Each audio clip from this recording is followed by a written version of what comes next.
honestly.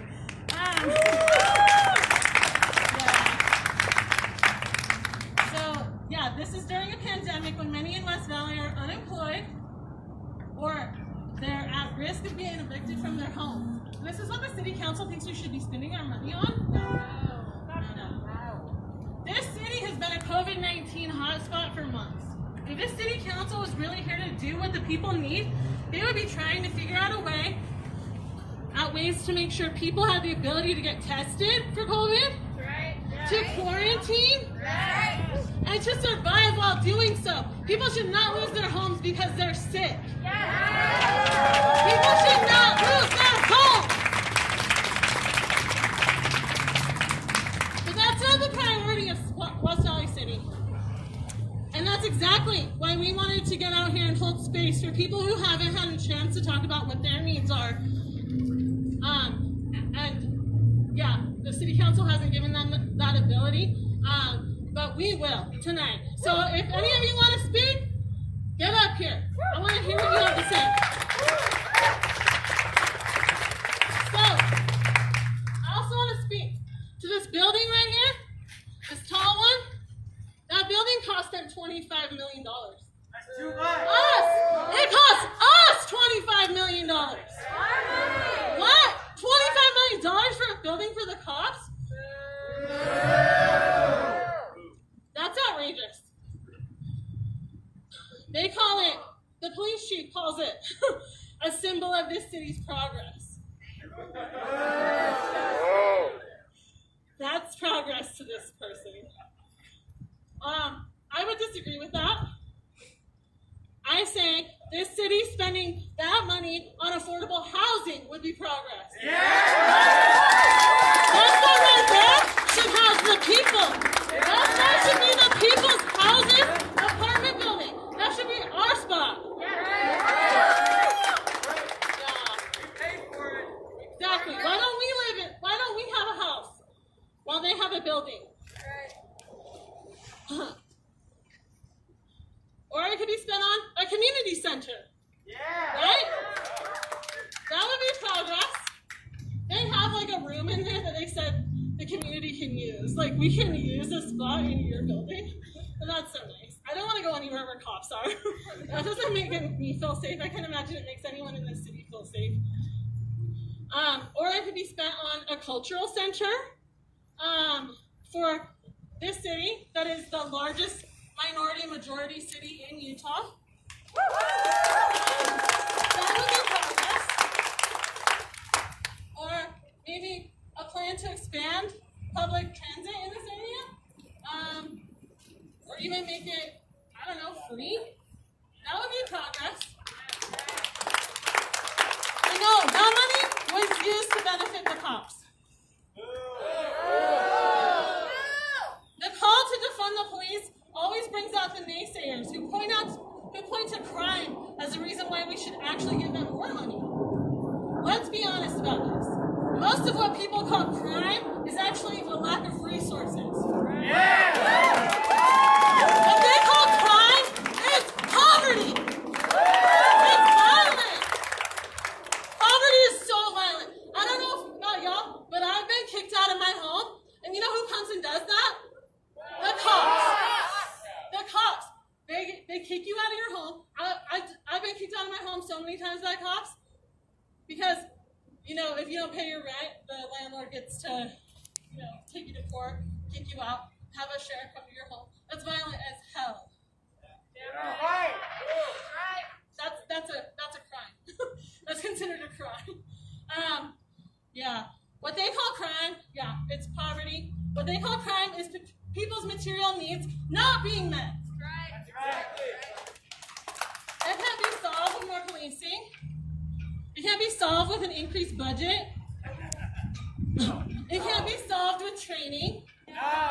What can solve what these people refer to as crime is changing the priorities of our social and economic systems to actually pull people out of poverty and to guarantee that our basic needs be met. So this starts with a call to defund the cops or to abolish the police.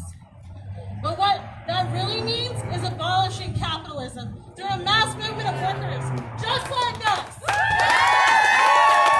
The neighborhoods and cities, just like this. Woo!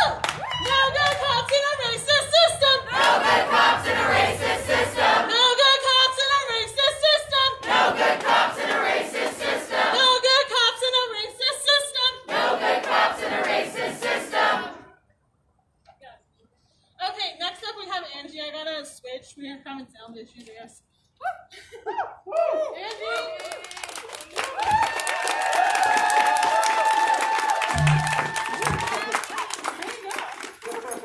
You might want to stand.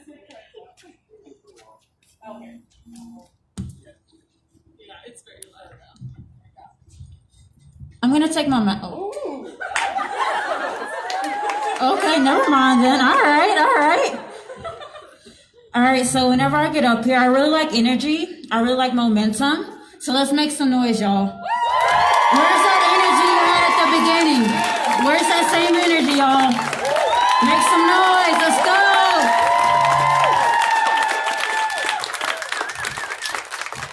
go. All right. First things first. Chad Breinholt, Danielle Willard, and Elijah Smith. 3 names, 3 people out of the numerous people that we know of who have been harassed and killed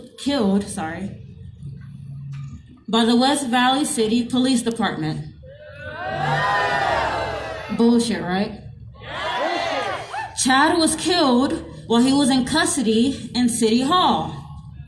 Danielle was killed 2 seconds in 2 seconds because the cops thought and feared that she would run over him. All it took was 2 seconds to take someone's daughter.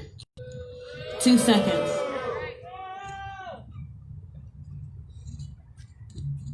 Elijah Smith, unarmed, shot in the neck. Remember them every single day. Remember them. Now the question is, why defund the police? Why not? Why the hell not? For the West Valley PD, $28.7 million, which is 34% of the city's budget. While community development, anything involving the community, and also the education is less than 15%. So where can that money go?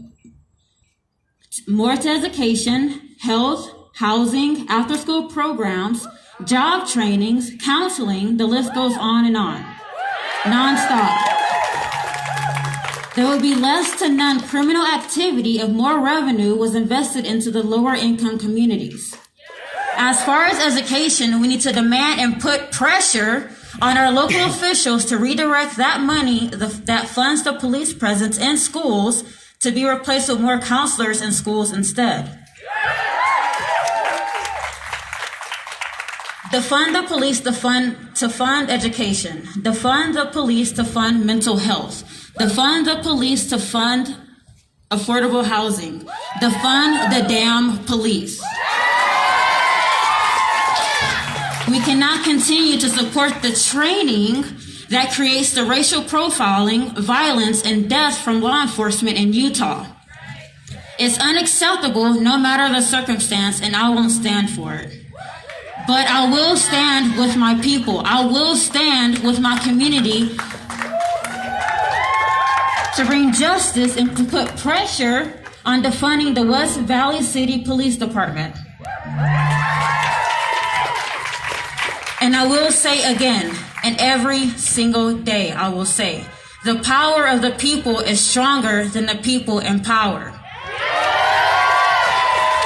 Again, the power of the people is stronger than the people in power. And we will continue every day to apply that pressure until we get what we demand. Thank you.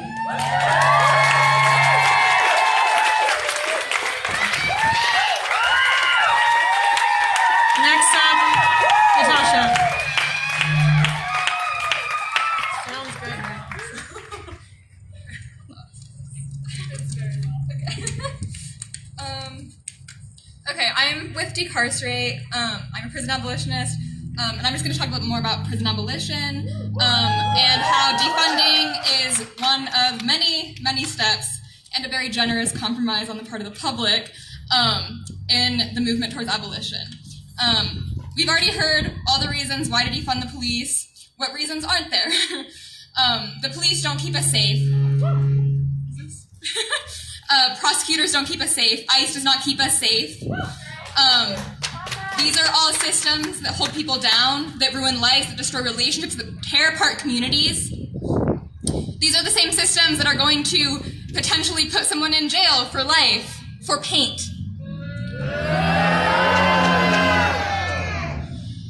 And I think a pig is a pig is a pig, whether it's a DA with a law degree or the cops at West Valley, the cops in Salt Lake City, or ICE, or the U.S. military enacting imperialism abroad. It does not matter. A pig is a pig, and it must be dismantled. But more than that, I think there are ways in which the carceral system and the violence of the state and the violence of the military and of all of these systems cage us in as well, not just physically, not just by tearing apart families and relationships and putting people away behind bars. It's also caging our imaginations, our capacity to think beyond these systems and to imagine something better. Woo! And so I think abolition is not just a practice of tearing down and dismantling, but it's also a process of rebuilding, of imagining radically, of holding hope daily, not just in this false optimistic kind of way, but in hope in people, hope in the community, hope in the power of the masses to make a real significant change materially in this world. If we don't think we can win, we will never win.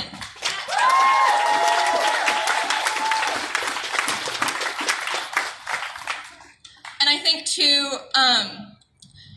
I don't mean to say that abolition is just a practice of love in the sense that we all hold hands and we sway and it's kumbaya. But I mean that abolition is a practice of love for the community. It's love amongst us, and abolition starts at home. So yes, let's defund the police today, but let's dismantle ICE tomorrow and dismantle U.S. imperialism the next day. It is constant, it is ongoing, but it is a practice of love. And it's not necessarily a peaceful practice. It doesn't have to be. It doesn't have to be respectable or fall within the status quo. But it is a liberatory practice. It's a practice that puts the power back in the hands of the people to determine what they want from their lives, how they can thrive, and how they can survive sustainably in this world without police, without the terror of the state. I didn't really plan that much else, so I'll just stop there.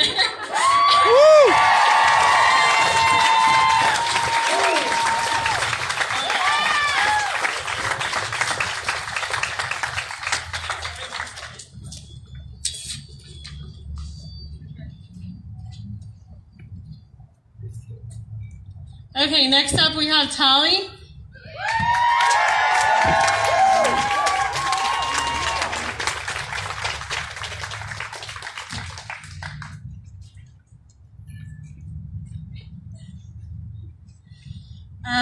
Hello everyone, thank you so much for coming out.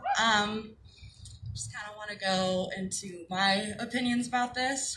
But so when we moved away from community policing to a municipal police force in the 1830s, there wasn't actual evidence of a rise in crime. So what was the switch? The creation and the continuation of the police was and is still about social control. In its creation, there was an illusion that the police were maintaining control under the rule of law instead of economic interest. This is false. And it's time that we question this current system. It's time to ask why we continue to pay for a system that since the 1800s are built to protect rich white business or property owners from the general public asking for basic rights. We have a policing system that targets a supposed dangerous class, a socially constructed class created by scared rich white mercantilists, a class of people who are completely innocent, a class of people who happen not to be born into wealth, targeting them for crimes and labeling them as dangerous, focusing on crime control rather than looking at the bigger issue of crime prevention. This system is classist, racist, and archaic.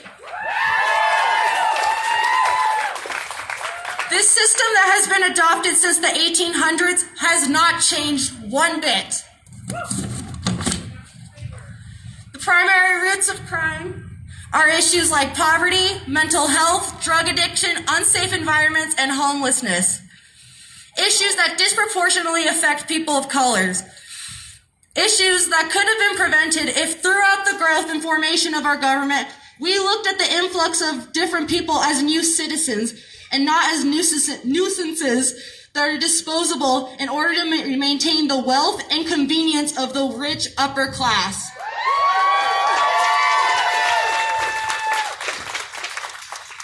Issues that go as far back as Emancipation Proclamation, when we didn't have housing opportunities for the former enslaved.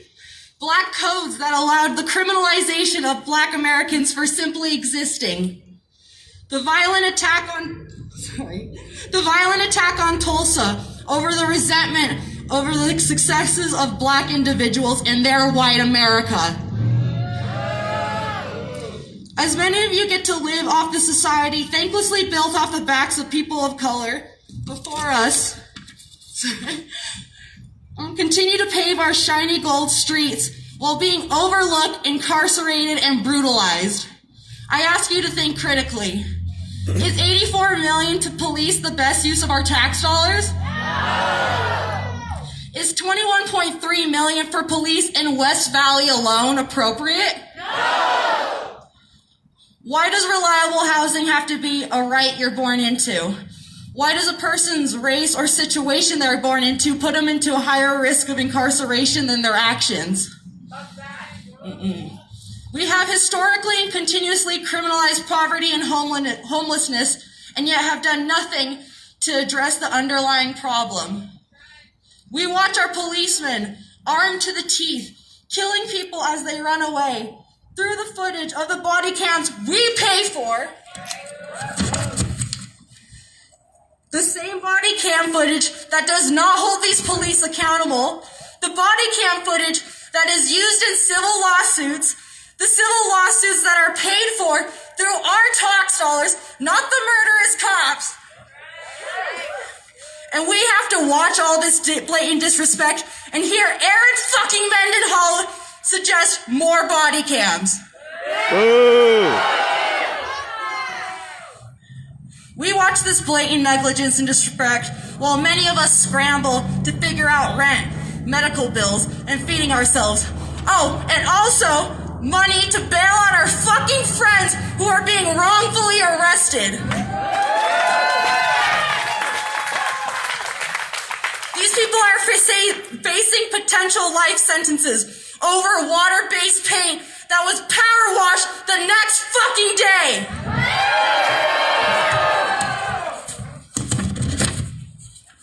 While we watch our tax-funded murderers run free, while our rape cases receive no attention, and myself and others watch our rapists run free while knowing about 1% of rape cases get solved. And for those who want to make this an all lives matter issue, stealing tax dollars to give to the police to ineffectively control crime is also a white issue. I don't know if y'all remember because schools have been closed for a while, but we have a gun violence problem in our schools. The last 10 years, we've had 180 school shootings with 356 victims. Does it sound like the police have control over that situation? No! This is an indicator of a bigger problem. The fact that we don't take mental health seriously in this country or state affects all races, especially those that fall victim to school shootings. Drug addiction also affects every race, but some people have access to resources to address it, and some also don't face the same consequences.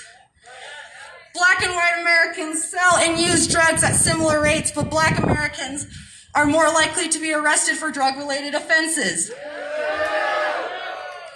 What if with this knowledge of how our government historically and continuously disproportionately demonizes people of color, we took funding from ineffective police and put it towards drug rehabilitation and injection sites? What if we took the understanding that criminality doesn't appear out of nowhere and offer resources for housing, jobs, and education? What if we did housing first right this time? What if we fought against another round of Operation Rio Grande? Woo! Let's stop victim blaming those who are struggling and offer the same empathy given to killer cops. Woo! And realize that when 10% of places make up 60% of crimes, that is not an individual issue. It's an issue of our government failing a group of individuals. Woo! And let's acknowledge the problem of domestic abuse. This issue is not only overlooked, but is an environment that can make a criminal out of any one of us. And it's perpetrated 40% by the fucking cops. Woo!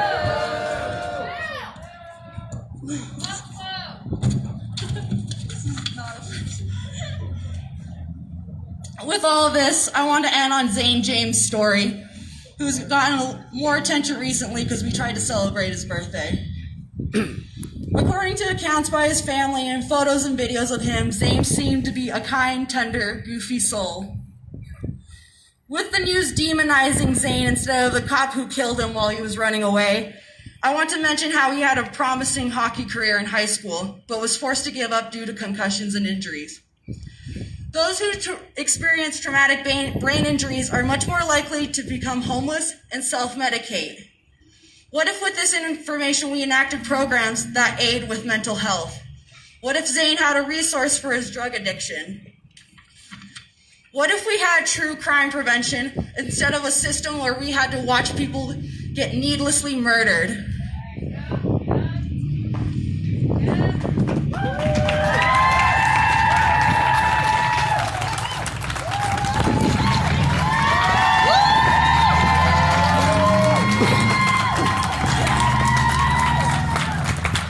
Let's do a chant. This racist system has to fall, I say, and then you say brick by brick, wall by wall. This racist system has to fall. Brick by brick, wall by wall. This racist system has to fall. Brick by brick, wall by wall. This racist system has to fall. Brick by brick, wall by wall. Sorry. This racist system has to fall. Brick by brick, wall by wall. Okay, one last time. Well, not the last time, but I want to point out that we are here and we want to hear from the people of West Valley. So if you want to speak, if you want to say your piece, you can come up here. You can talk to Amal over here. She'll raise her hand, and she will let you come up. And this is your time. I just want to remind everyone of that. Next up, we have AJ, who's going to speak. Woo!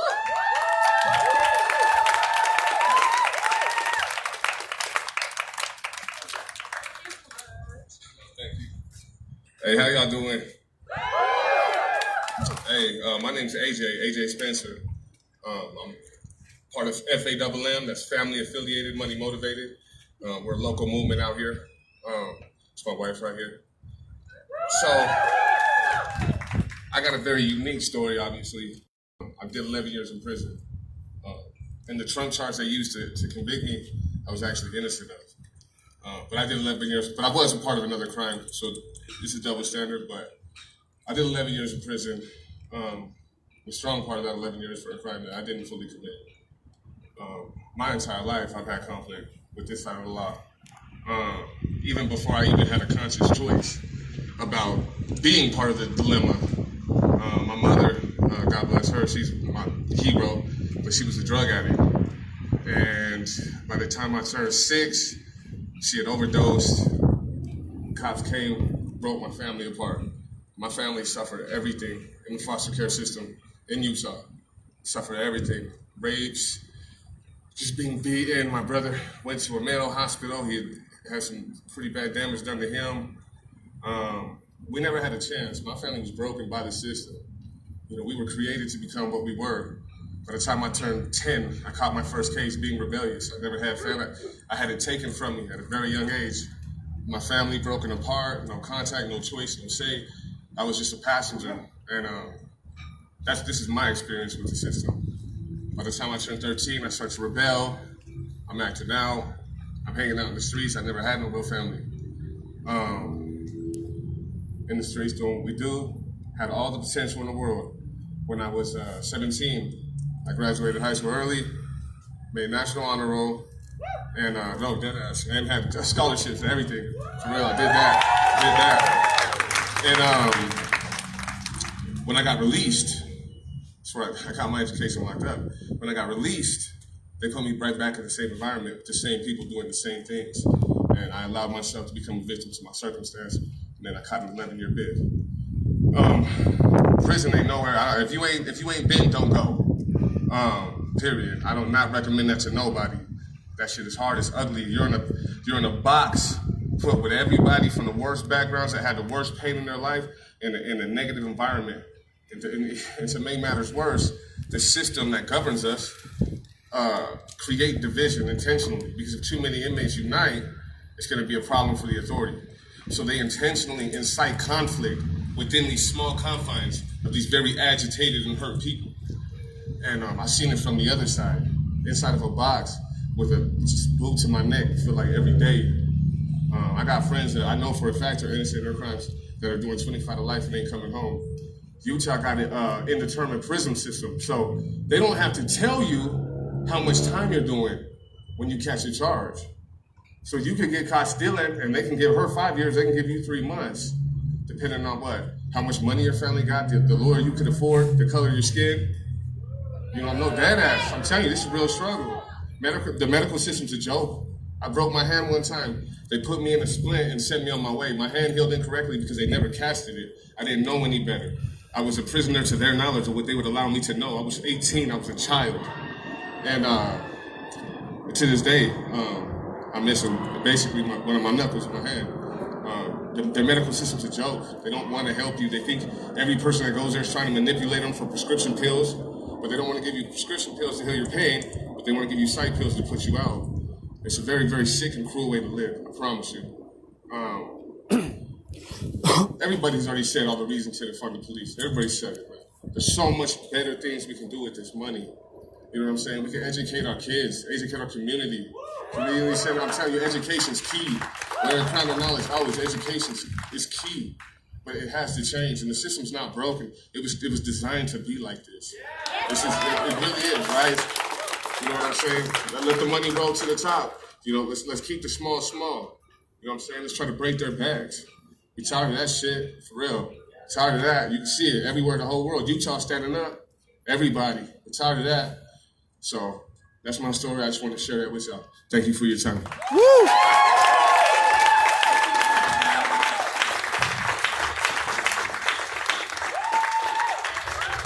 Next up, we have Amal. Woo!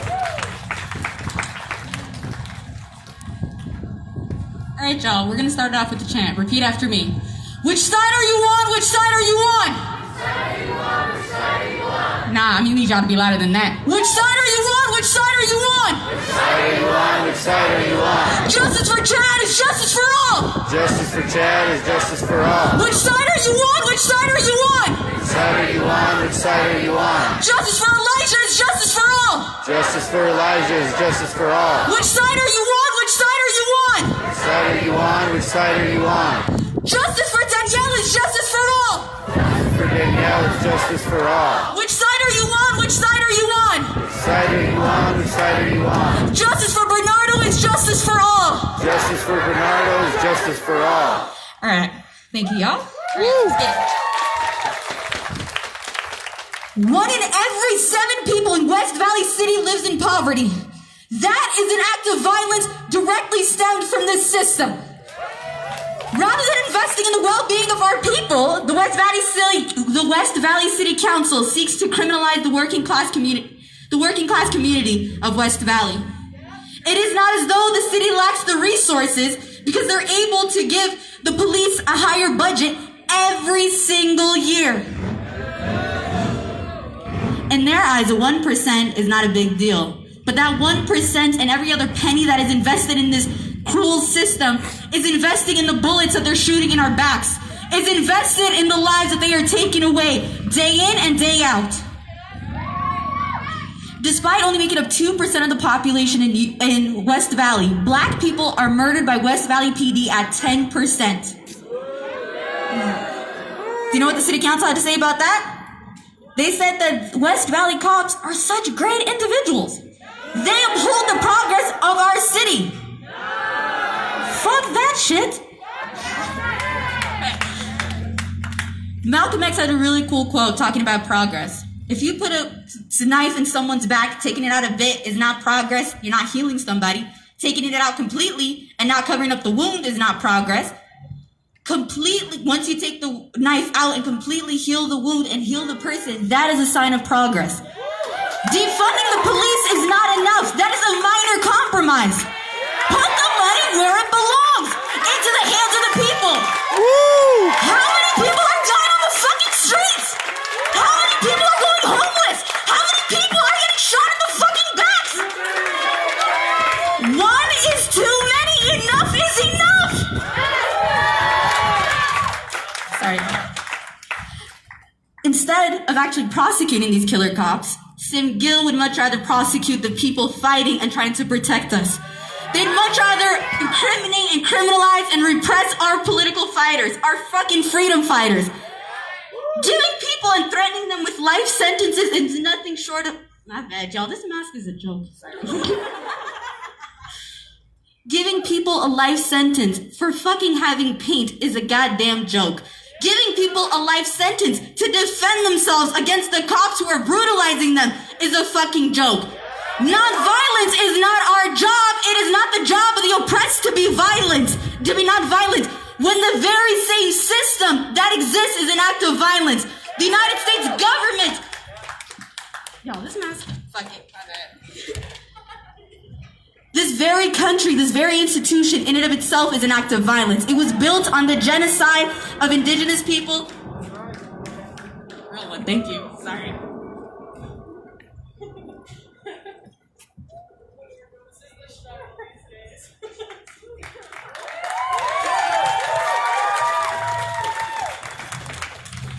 It was built on the backs, it was built on genocide. It was built on the backs of enslaved people.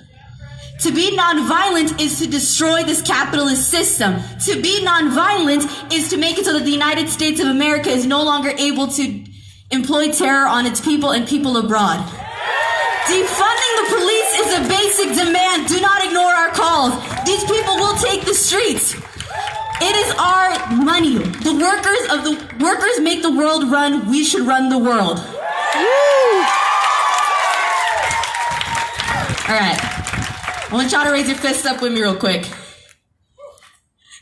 defunding the police in our lifetime. To abolition in our lifetime. To revolution in our lifetime. To black liberation in our lifetime. To freedom for all in our lifetime. And if the West Valley City Council knows it's right for them, they will defund the cops, because we will not stop. So long as there is no justice, there will be No peace. no justice. No peace. No justice. No peace. Thank you, y'all. Woo!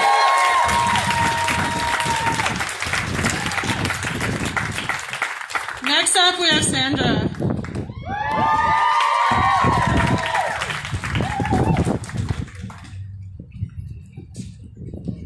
Hello, I'm Sandra. I'm gonna make myself comfortable. Feel free to do the thing. We have water over here. Mutual aid has snacks if anyone gets hungry, but you know, this is our property, our space, so may as well make it ours. So I am with Decarcerate Utah, and a few of us have been working really hard over the past few months in researching and deciphering the city budget. So if you haven't had a chance to look through it yet, feel free to check out bit.ly/defundwvcpd20.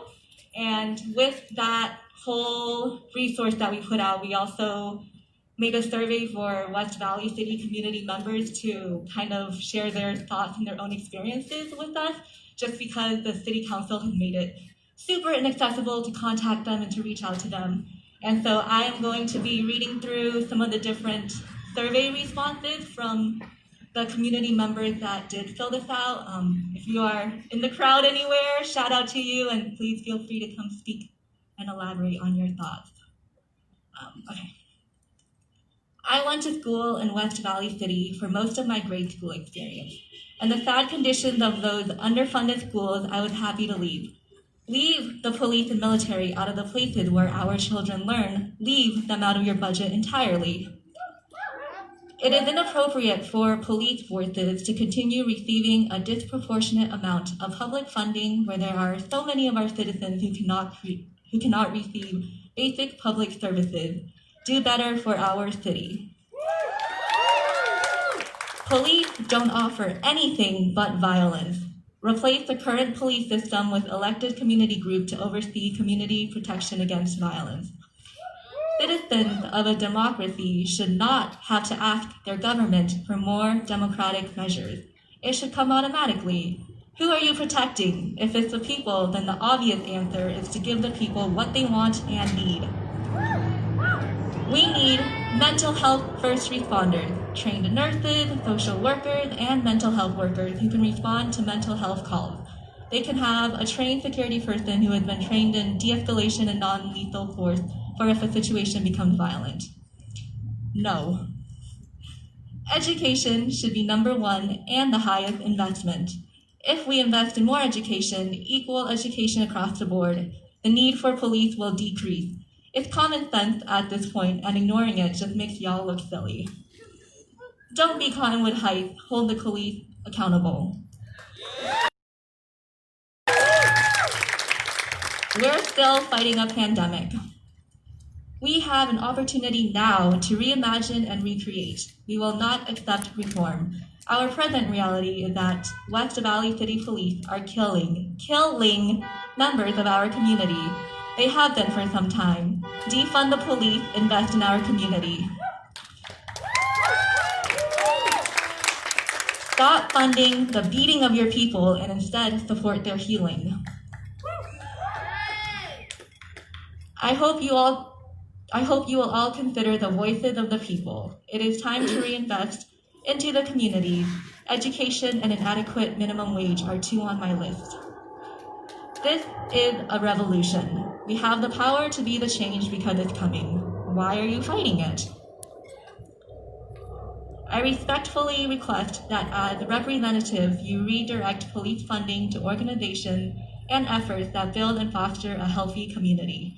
Please bolster our school system and provide funding to groups that work to prevent and end homelessness. Defund the police. There are so many important ways, like the ones listed above, where this money could go to help our community.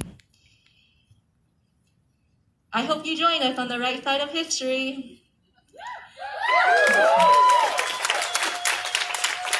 Investing in resources for the community will offset the need for police. A healthy community where people aren't threatened by police presence, but instead are encouraged by each other will have a long-term effect. What good does the police department do for the whole versus for the few? I believe in people helping people much more than police helping people. We need to do away with criminalizing the poor. Revoking license due to lapse in insurance and then ticketing for both really makes avoiding insurance in the first place next to impossible. Also, effort for more trails and public transportation would make not having a vehicle more possible. Those are some of the responses that we got in our survey.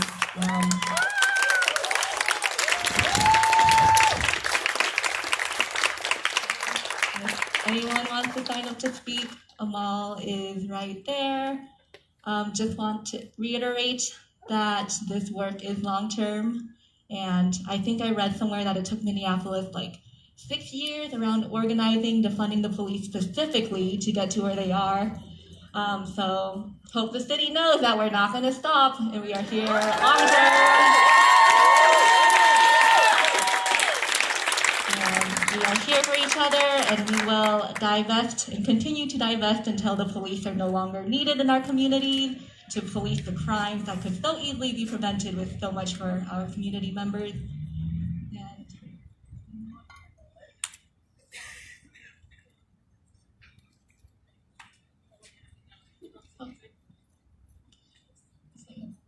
yeah, so if you would like to speak, feel free to come up, but hang out, drink some water, cool off. We're gonna play some music and enjoy each other's company for a little bit.